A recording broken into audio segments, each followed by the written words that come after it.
Hello, Morongo Basin, and listeners around the world online at Z107.7 FM.com.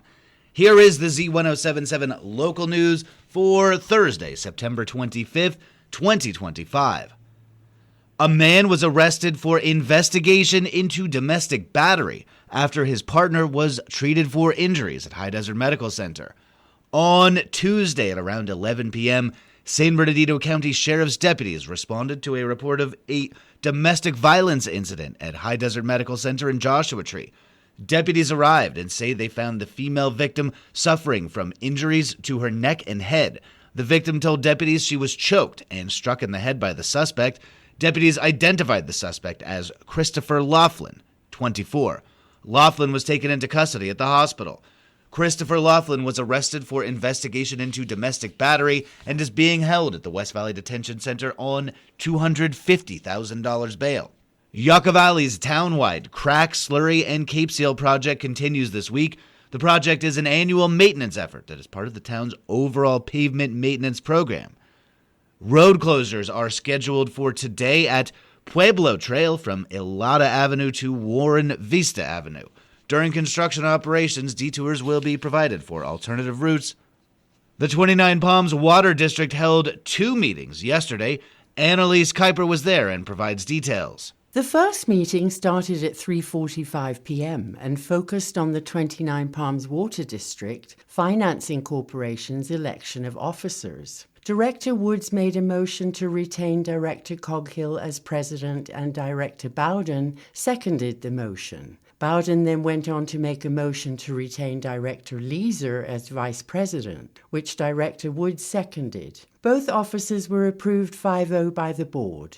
Matt Schrag will remain chief financial officer. This meeting adjourned at 3:50 p.m. The 29 Palms Water District's regular meeting began promptly at 4 p.m. A discussion ensued to decide whether a California Environmental Quality Act process will be necessary for the redundant treated water reservoir and booster pump station project, which is located at the fluoride removal plant on Amboy Road at Utah Trail.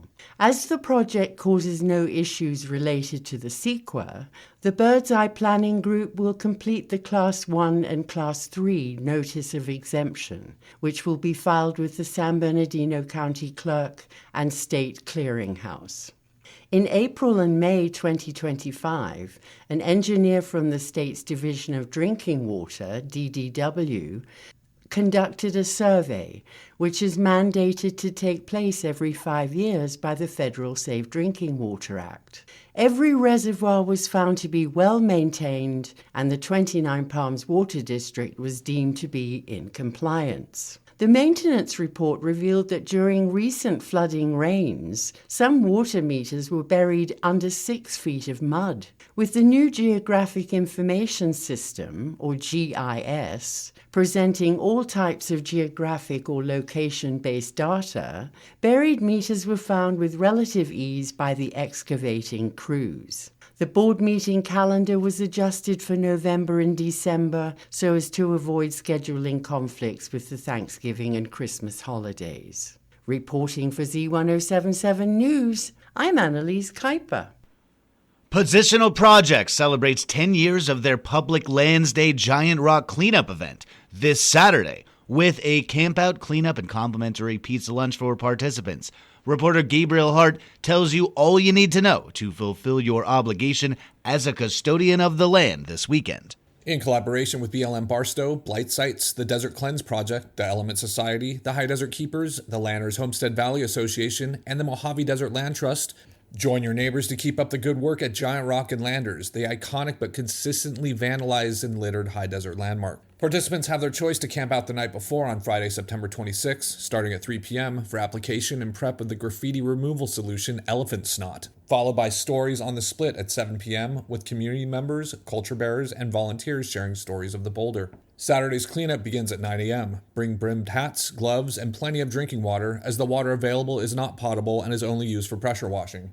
Complimentary pizza from $5 Pizza and Landers will be served at noon. I asked Positional Projects founder Kaz Newman to reflect on the last 10 years of the cleanup efforts. So it's better every year. A couple years back, we added the graffiti removal to the general cleanup. That was a big problem during the pandemic. We noticed a huge increase in that. But now, here in 2025, there's just a few marks on the Mother Stone itself. So we'll take care of that this Saturday. And then there's an area, there's a little cove that's really charming and popular for day picnickers and campers. And that has a ton of graffiti. We've never actually touched it. So we've included that as a big goal to make that a pleasant place for people to recreate. Newman also mentioned Miriam Diddy, Regional Director of the Indigenous Society for Architecture, will also be making an appearance at 7 p.m. Friday night in the Rocks Vortex, located in its legendary split. She's a very interesting artist herself.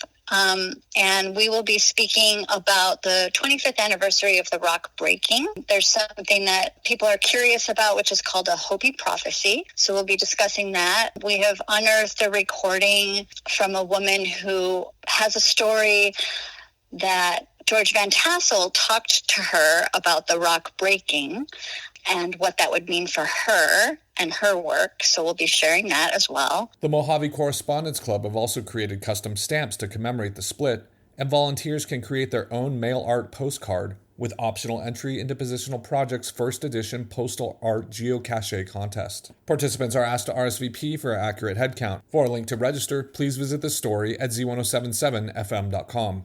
Reporting for Z107.7, I'm Gabriel Hart. The Morongo Basin Healthcare District has launched a new harm reduction program to save lives and protect public health. Nurse practitioner Tina Huff and community programs liaison Diana Anderson explain what's available. Reporter Hillary Sloan has the story. The Morongo Basin Healthcare District is launching new harm reduction services aimed at saving lives and promoting public health. Diana Anderson, community programs liaison for the district, says harm reduction is providing items that reduce the risk to individuals' health, such as HIV tests, fentanyl testing strips, and Narcan. And what we've done is we've put those items into a bag or backpack to be able to distribute to our community members to help reduce their risk. So we do have an outreach team that is working with the community, going out into different areas and to community events in order to distribute the harm reduction kits and also provide any information and education to the recipients of those kits. The district also received a federal grant that enables the new pharmacy in Yucca Valley and 29 Palms to provide uninsured residents with a free 30-day supply of PrEP or PEP, HIV prevention medications without a doctor's prescription. Services are also expanding for opioid and alcohol addiction. Patients who arrive at the emergency room after an overdose can now be linked to ongoing care through the California Bridge program. Nurse practitioner Tina Huff, Director of Integrated Health Services at Morongo Basin Community Health Centers, says the need is urgent. In 2023, San Bernardino County reported 473 fentanyl-related deaths. Even if we save just one life, Huff says, will also give out harm reduction kits at its semi-annual health fair on October 11th at Freedom Plaza in 29 Palms. Free flu shots and health screenings will also be available. For more information, visit mbhealth.org, call the Morongo Basin Healthcare District, or stop by the new pharmacy. For more information on this story, go to Z107.7fm.com. For Z107.7, this is reporter Hillary Sloan.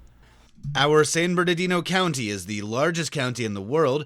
Our third district includes extreme conditions from the hottest deserts to icy mountains. Managing all that diversity is a challenge. The chair of the County Board of Supervisors, Dawn Rao, will be the guest on the Z107.7 Up Close show tomorrow. Rao will talk with host Gary Daigneault about the county's challenges and the way the county meets them. Find out about all the services, programs, and opportunities in San Bernardino County on the Z107.7 Up Close show live tomorrow at 10 a.m. Available as a podcast later in the afternoon. And finally, tickets are now available for the City of 29 Palms event a Toast to 250 mixer honoring the 250th anniversary of the United States Marine Corps as part of the 89th Annual Pioneer Days. The event will take place on October 16th at the Old Schoolhouse Museum and will feature live music by Cat and the Deacon, catering by the Hangry Bear, and a photo booth, alongside remarks from the 2025 Pioneer Days dignitaries and more. Guests will enjoy an atmosphere filled with history, community spirit, and a shared connection to 29 Palms' deep ties with the Marine Corps. Tickets for the mixer are $30 per person and are available to purchase right now. Space is limited, so they encourage you to reserve your tickets early. You can find a link to buy tickets at this story at our website, Z107.7 FM.com. That's our local news. Hear local news 7 times a day, 7 days a week at 7, 8, 9, noon, 4, 5, and 6. If you hear about news happening, let us know.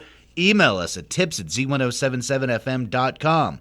Reporting for the Morongo Basin News Leader, the award-winning Z107.7 Local News, I'm News Director Jeff Harmatz.